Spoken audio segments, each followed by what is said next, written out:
प्रवीण, सगळ्या प्रवीण. प्रवीण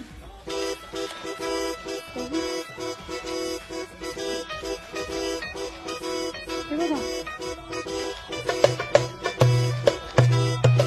प्रवीण.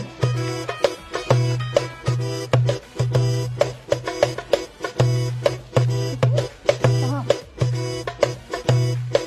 मुलांनो, आज आपल्या एका वर्गमित्रांनी ना मोठा पराक्रम करून दाखवलाय बर का.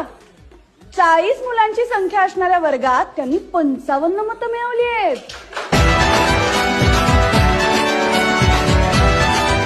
गप्पा बसा. कोण आहे तो कार्यकर्ता? अक्कल बिक्कल आहे का तुम्हाला? 40 पट संख्या असलेल्या वर्गात 55 मतं कसं काय पडते? मॅडम, अख्ख्या शाळेत निळ्या पेनने मतदान झालंय आणि याच्यावर काळा पेनने